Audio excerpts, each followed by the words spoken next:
ఇతని పేరు పమ్మి సాయి. ఇతని కోసం మనం కొత్తగా ఏమి ఇంట్రడక్షన్ చేయడం అవసరం లేదు. ఎందుకంటే ఈ మధ్య కాలంలో వచ్చిన సినిమాల్లోని చాలా సినిమాల్లోనే ఇతను యాక్ట్ చేస్తున్నారు. ఇతను యాక్ట్ చేసిన సినిమాల్లో ఇతను చేసేవి రెండే క్యారెక్టర్స్. ఒకటి ఫన్నీ క్యారెక్టర్ చేస్తారు, లేదా సీరియస్ క్యారెక్టర్ చేస్తారు.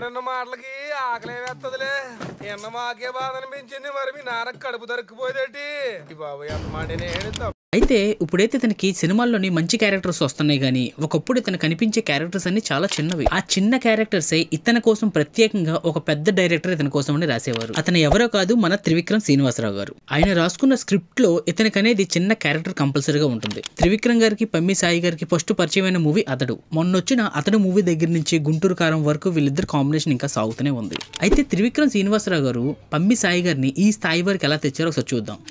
సాంబార్ చప్పగా ఉంది. గ్లాస్ మార్చండి. సాంబార్ దగ్గర మంచినీళ్ళు ముంచి తినేస్తున్నాడు. ఏం చేస్తున్నావు? టీ తాగుతాను బా. అది ఆడ మొహం మీద కొట్టు. గొడవ అవుతున్నాము. మొహం మీద కొట్టు.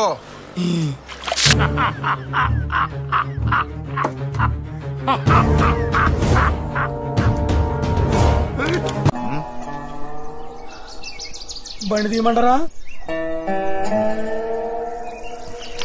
3 నెలలైన సరిగ్గా పడుతున్నాయి. కొనుక్కు తీద్దామంటే చాలు ఎవరో దూరం నుంచి అరుస్తున్నట్టు. తెమలదండి, మీకే పని అవుద్ది. అంటే ఏది పని?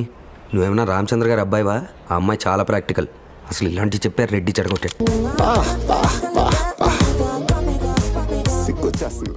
సో చూసారు కదా, నేను చూపించిన క్లిప్స్ అన్ని త్రివిక్రమ్ గారి సినిమాల్లోవే. ఆయన సినిమాల్లో చిన్న క్యారెక్టర్ వేసినా గానీ ఆ చిన్న క్యారెక్టర్ వల్లే వేరే సినిమాల్లో పెద్ద క్యారెక్టర్ వచ్చే సాయి గారికి 2005 నుంచి 2025 వరకు వీళ్ళ జర్నీ సాగుతూనే ఉంది. ఇంకా రాబోయే సినిమాల్లో ఇంకే క్యారెక్టర్ ఇస్తారో త్రివిక్రమ్ గారు చూద్దాం.